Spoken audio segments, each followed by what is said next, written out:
নমস্কার, বিএসজি হোমিওডেক্স থেকে বলছি আমি ডাক্তার সুবিমল কৃষ্ণ সাহা। এটি আমাদের 66তম এপিসোড। আসুন আজকের এই এপিসোডে আমি ক্যালকিয়ার্সের পার্টিকুলার্স নিয়ে আপনাদের সাথে আলোচনা করি। আমি আগের এপিসোডেই বলেছি ক্যালকিয়ার্স নিয়ে আমাদের যে রিসার্চ ওয়ার্ক, আমাদের ঘরানার যে 100 বছরের রিসার্চ ওয়ার্ক, আমার কাছে এটা ইউনিক।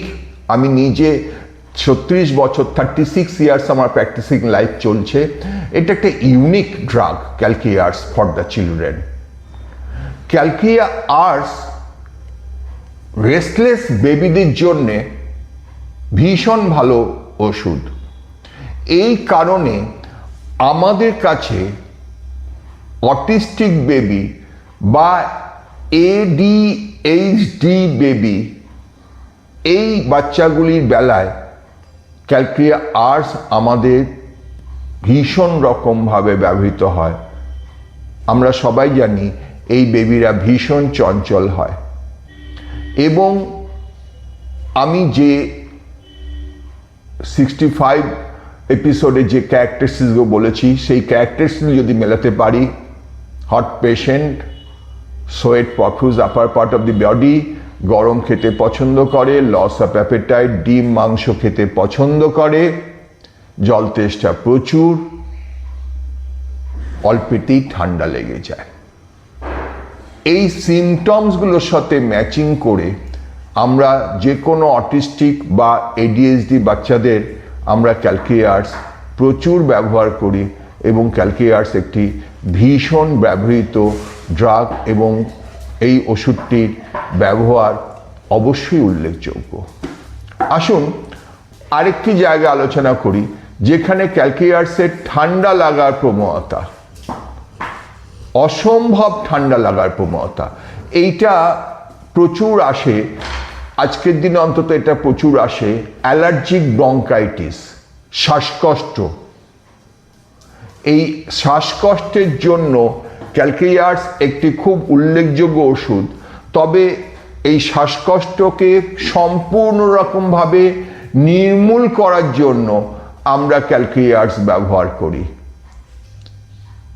ইনিশিয়ালি যখন শ্বাসকষ্ট হচ্ছে তখন সেই শ্বাসকষ্টটাকে তার মডালিটিসের ওপর বেস করে, সাপোজ ব্রায়োনিয়া বা অ্যান্টিমার্স বা আর্সেনিক অ্যালবাম, যে ওষুধটাই আসুক না কেন, সেই ওষুধটা প্রয়োগ করার পর তারপরে আমরা কিন্তু কনস্টিটিউশনাল মেডিসিন হিসেবে তার ঠান্ডা লাগার প্রবণতাটাকে কাটানোর জন্য আমরা ক্যালকিয়ার্স ভীষণভাবে ব্যবহার করি। অনেকে যখন ব্যাসিলিনাম টিউবারকুলিনাম এই ড্রাগটাকে এই অ্যাঙ্গেলে ভাবে, আমরা ঠিক একই রকমভাবে ক্যালকিয়ার্সটাকে অন্তত আমি ভাবি, এবং আমি আপনাদের জোর গলায় বলতে চাই ক্যালকিয়ার্স is a good anti tubercular drug. অর্থাৎ ক্যালকিয়ার্স টিউবারকুলার মায়াজমকে কমপ্লিটলি ফলো করে। কাজেই বাচ্চাদের ঠান্ডা লাগার প্রবণতা কাটানোর জন্য আমি আপনাদের কাছে ব্যাসিলিনাম টিউবারকুলিনাম যেরকম আপনারা ব্যবহার করেন, ঠিক একই রকমভাবে ক্যালকিয়ার্স ড্রাগটাকে আপনাদের কাছে উপস্থাপিত করছি। ক্যালকিয়ার্স যে কোনো হিমাটোলজিক্যাল ডিজিজ, হিমোফিলিয়া, থ্যালাসেমিয়া, পারপুরা, বাচ্চাদের যে কোনো হিমাটোলজিক্যাল ডিজিজে, অ্যানিমিয়া, ক্যালকিয়ার্স কিন্তু ভীষণ ব্যবহৃত ওষুধ। আমরা জানি এই থ্যালাসেমিয়া এবং হিমোফিলিয়া, এই দুটো জায়গায় স্পেশালি ক্যালকিয়ার্স সিমটমস অনুযায়ী ভীষণ ভালো ওষুধ। জ্বর, ইনভেটেরেড ফিভার, আপনার ইন্ডিকেটেড মেডিসিন কাজ করছে না, আপনি ব্রায়োনিয়া দিয়েছেন, ফলোড বাই সালফার দিয়েছেন, জ্বর কমে আবার আসছে, আমি ক্যালকিয়ার্স দিয়ে ছোট বাচ্চাদের সেই জ্বরকে কমপ্লিমেন্ট করার চেষ্টা করি। যখন সেই জ্বরটা ঘাম দিয়ে ছাড়ে, সেই জ্বরটা দুপুরবেলায় 12টা থেকে 2টোর মধ্যে বাড়ে। আমি আমার বাড়ির একটি বাচ্চার কেস বলি, যাকে চিকিৎসা করেছিলেন ডক্টর বিশ্বনাথ সেনগুপ্ত আজ থেকে 30 বছর আগে, যেটা আমার ক্যালকিয়া আর্টসের সম্বন্ধে আমার চোখকে খুলে দিয়েছিল।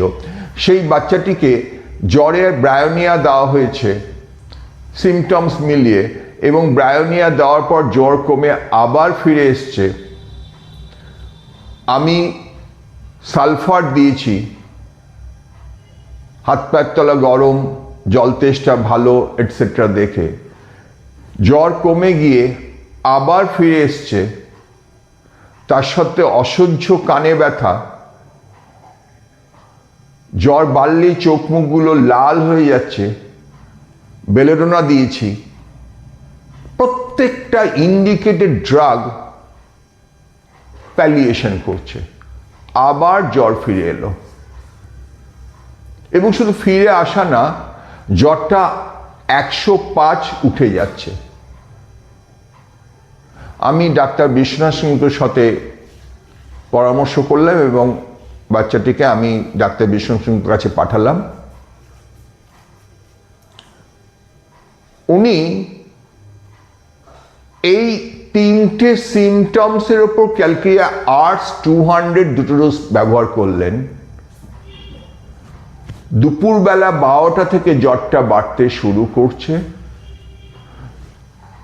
জ্বরটা যখন কমছে, প্রচুর ঘাম দিচ্ছে, শরীরের ওপর অংশে, মাথায়, বুকে, পিঠে ঘাম দিচ্ছে, আর জল পিপাসাটা খুব ভালো আছে।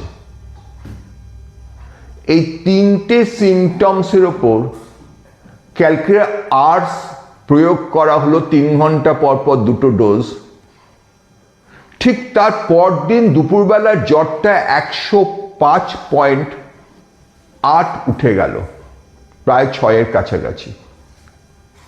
আমি ভীষণ ঘাবড়ে গিয়ে, তখন আমি খুবই জুনিয়র, 30 বছর আগের ঘটনা বলছি, আমি ভীষণ ঘাবড়ে গিয়ে আমি ওনাকে ফোন করলাম। তখন তো মোবাইল ছিল না, ল্যান্ড ফোনের যুগ ছিল। আমি ফোন করলাম, বললাম আজকে তো দুপুরে জ্বরটা আরও বেড়েছে। উনি বললেন ক্যালকিয়া আর্টস দেওয়া হয়েছে, তুমি আজকের দিনটা ওয়েট করো, it may be the homeopathic aggravation, তুমি আজকের দিনটা ওয়েট করো, আগামীকাল দেখো কি হয়। অ্যান্ড ফর গড সেক, ঠিক তার পরের দিন অর্থাৎ 48 ঘন্টা বাদে জ্বরটা কিন্তু একটু একটু একটু করে কমে গেল। এই যে ট্রাস্টওয়ার্দি, এই যে ডক্টর বিশ্বনাথ সেনগুপ্ত প্রেসক্রিপশনসের প্রতি আমাদের ট্রাস্টওয়ার্দি, এবং ক্যালকিয়া আর্টসের প্রতি ডক্টর বিশ্বনাথ সেনগুপ্তের ট্রাস্ট ওয়ার্দি, তার যে বিশ্বাস, তার যে কনফিডেন্স। আমাদের কনফিডেন্স ছিল ডক্টর বিশ্বনাথ সেনগুপ্ত প্রেসক্রিপশনটাকে, এবং উনার কনফিডেন্স ছিল ক্যালকিয়া আর্টস প্রেসক্রিপশনটাকে, ক্যালকিয়া আর্টস ওষুধটার প্রতি, যার জন্য ওই 3 মাসের বাচ্চা, তারও 100.6 জ্বর ছুটছে, তখন উনি বলছেন যে তুমি আজকের দিনটা ওয়েট করো, মাথায় একটু জল ফুটে দাও, মাথাটা ধুয়ে দাও, ভার্টেক্সে একটু বরফ দাও, এটসেট্রা দিয়ে ম্যানেজমেন্ট করে আজকের দিনটা ওয়েট করো। কালকের দিনে জ্বর চলে গেল। হোমিওপ্যাথি কোথায় রয়েছে বুঝতে পারছেন? 30 বছর আগের ওই ঘটনা এই ড্রাগটার প্রতি আমার একটা মারাত্মক বিশ্বাস জন্মে দিয়েছে, এবং পরবর্তীকালে আমি জ্বরে যদি ক্যালকিয়া আর্টস প্রেসক্রিপশন করেছি, আমি কখনো ব্যর্থ হইনি। ঠিক যেভাবে জ্বরে আমি আপনাদের আর্সালফ্লেমাম প্রেসক্রিপশন বলেছি, এই জ্বরে আর্সেনিক অ্যালবাম, আর্সালফ্লেমাম, ক্যালকিয়া আর্টস, আমাদের এই প্রেসক্রিপশনগুলো, সিমটমস মিলিয়ে আমাদের এই যে প্রেসক্রিপশনগুলো, দিস ইজ ইউনিক। এবং আপনার সিস্টেমটা, আপনার ওষুধগুলোর প্রতি, যেটা হ্যানিম্যান বলেছেন, যে ওষুধগুলোর প্রতি একটা অগাধ আস্থা থাকতে হবে আপনাকে, কারণ আপনার ওষুধগুলো এক একটা ইউনিক। সেই ওষুধের প্রতি অগাধ আস্থা, অগাধ ভরসা রেখে আপনি যদি প্রেসক্রিপশন করতে পারেন, কথা দিতে পারি ক্যালকিয়া আর্টস আপনাকে এত ডাইমেনশন দেখাবে, এত এনলাইটেন করবে ক্যালকিয়া আর্টস, অকল্পনীয়। আসুন, ঠান্ডা লাগার প্রবণতা, একটু আগে আমি যেটা বললাম, বাচ্চাদের ঠান্ডা লাগার প্রবণতা, অল্পেতেই ঠান্ডা লেগে যায়, ঠান্ডা লেগে গেলেই শ্বাসকষ্ট হয়, কফ বুকে বসে যায়। এই সব জায়গাগুলোয় ক্যালকিয়া আর্টস ইউনিক মেডিসিনস, যদি সেই বাচ্চাটা চঞ্চল বাচ্চা হয়, বাচ্চাটার ঘাম আপার পার্ট অফ দি বডিতে হয়, হট পেশেন্ট হয়, গরম খেতে পছন্দ করে এবং ডিম, মিষ্টি এটসেট্রা খেতে পছন্দ করে, অনেক সময় এক্সট্রিম লস অফ অ্যাপেটাইটের সাথে থাকতে পারে, এই জায়গাগুলোয় ক্যালকিয়া আর্টস দিয়ে সেই ঠান্ডা লাগার প্রবণতাটাকে সম্পূর্ণ রকমে ভালো করা যায়। এবং একটা কথা মাথায় রাখতে হবে, যখন তার অ্যাকুট শ্বাসকষ্ট হবে, তখন সেই অ্যাকুট শ্বাসকষ্টটাকে আপনি মলেডিসের উপর বেস করে আপনার যে ওষুধটা আসে, অ্যান্টিমার্স বা আর্সেনিক অ্যালবাম, যে ওষুধটা আসুক না কেন, সেটা দিয়ে তারপরে আপনি ক্যালকিয়া আর্টস দিয়ে কমপ্লিমেন্ট করুন। দেখবেন ক্যালকিয়া আর্টস এই বাচ্চাদের ঠান্ডা লাগার প্রবণতায় একটা ভীষণ ভালো ওষুধ। লং স্ট্যান্ডিং ডায়রিয়া, দীর্ঘদিন ধরে ডায়রিয়া ভুগছে, বারে বারে বারে বারে বাচ্চাটির পেট খারাপ হচ্ছে, তাহলে ক্যালকিয়া আর্টস is a good chronic remedies. যে কোনো ইনভেটারেড ক্রনিক ডিজিজ, এই লং স্ট্যান্ডিং ডায়রিয়ায়, restless baby, profuse thirst, extreme loss of appetite, prefers hot food, sweats profuse upper part of the body, ক্যালকিয়া আর্টস ইজ দ্য মেডিসিনস। ঠিক এইভাবে ভাবতে হবে। Any growth, any sorts of growth of children, যে কোনো growth, একটা অ্যাকুট মেডিসিন দিয়েছেন, ক্যালকিয়া আর্টস দিয়ে কমপ্লিমেন্ট করুন। আমার কাছে অনেক ডকুমেন্টস আছে যেখানে যে কোনো গ্রোথে সিমটমেটিক্যালি মিলিয়ে ক্যালকিয়া আর্টস দিয়ে সেটা ভালো হয়ে গিয়েছে।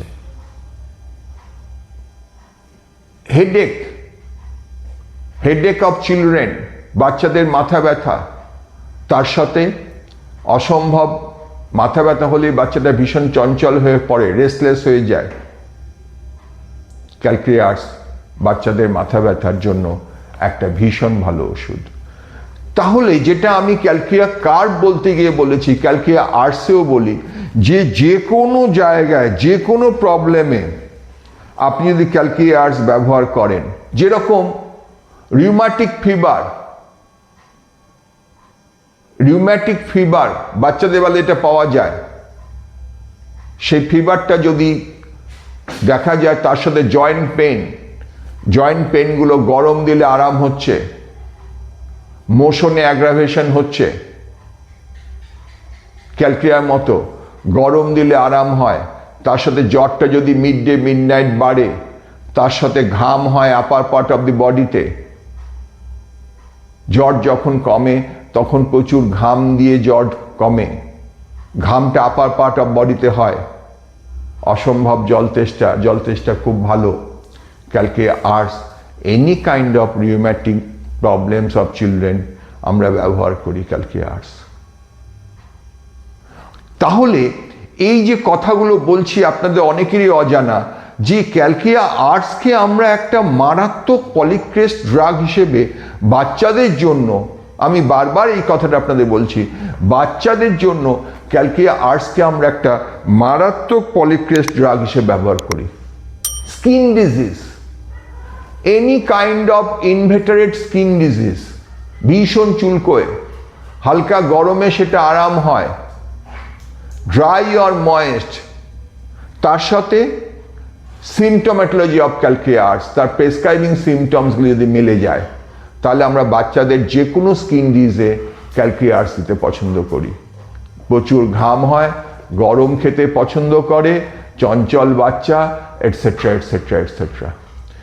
এইগুলো ফলো করলে দেখা যায় যে ক্যালকিয়া আর্টস যে কোনো রকমের স্কিন ডিজিজে ভীষণ ভালো ওষুধ। রেকটাল পলিপ, ছোট বাচ্চাদের রেকটাল পলিপ, তার সাথে প্রফিউজ পেইনলেস ব্লিডিং, সিমটোমেটোলজি মিলিয়ে আমরা ক্যালকি আর্টস দিই ছোট বাচ্চাদের বেলায়। তাহলে এই জায়গাটা আমরা একটা কনক্লুশনে এলাম যে বাচ্চাদের যে কোনো প্রবলেমে যদি এই সিমটমস কটা, যে সিমটমস কটা আমি বারবার বলছি দেওয়া যায়, তাহলে ক্রনিক রেমেডি হিসেবে ক্যালকি আর্টস ইজ এ গুড রেমেডি। বড়দের, সাধারণত বড়দের বেলায় আমি ক্যালকি আর্টস ব্যবহার করি না। এবং খেয়াল করে দেখবেন অ্যালেন যে সিমটমসটা টেনেছে আমি সেই সিমটমসটা আমার বইতে লিখিনি, কারণ আমি সেই সিমটমসটার অত গুরুত্ব আমার প্র্যাকটিস ফিল্ডে পাইনি। বড়দের আমি শুধুমাত্র এপিলেপসির বেলায় ক্যালকি আর্টস ব্যবহার করি। কখন ব্যবহার করি? যখন কনভালশনের সময় তার মাথাটা বাঁদিকে বা চোখটা বাঁদিকে, অর্থাৎ মাথাটা বারবার বাঁদিকে জার্কিং হয়, মাথাটা বাঁদিকে ঘুরে যায়, এই সিমটমসটা যখন আমি পাই তখন আমি ক্যালকি আর্টস দিই। যার জন্য আমি দেখুন লিখেছি যে all types of epilepsy and stubborn cases of epilepsy or are felt in the region of heart, convulsion with turning the head to the left, loss of voice before the epileptic attack, epileptic অ্যাটাকের আগে তার ভয়েসটা loss হয়, এই সিমটমসগুলো বড়দের পেলে আমি ক্যালকি arts দিই। এছাড়া বড়দের জেনারেলি আর কোনো কমপ্লেনে আমি ক্যালকি আর্টস ব্যবহার করি না, বা করেও সেরকম এক্সপেক্টেড রেজাল্ট পাইনি বলেই আস্তে আস্তে আমার ক্যালকি আর্টস বড়দের বেলায় ব্যবহার করার প্রবণতাটা কমে গেছে। কিন্তু বাচ্চাদের বেলায় আমি আবার বলি আপনাদের সেই এক কথা, বাচ্চাদের বেলায় যে কোনো রোগে, ক্রনিক ইনভেটারেট রোগ, যে রোগটা কিছুতেই দমন হচ্ছে না, যে কোনো কনজেনিটাল ডিজিজের বেলায় আমি কিন্তু ক্যালকি আর্টসকে একটি ক্রনিক মেডিসিন হিসেবে ব্যবহার করি। এবং এই কারণে আমি ক্যালকি আর্টসের বড়দের বেলায়, যেহেতু turning the head to the left এই সিমটমসটা খুব বেশি পাওয়া যায় বলে ক্যালকি আর্টস, বা যে কোনো সময় দেখা যায় left side of the body more affected হলে ক্যালকি আর্টস ভাবা হয়।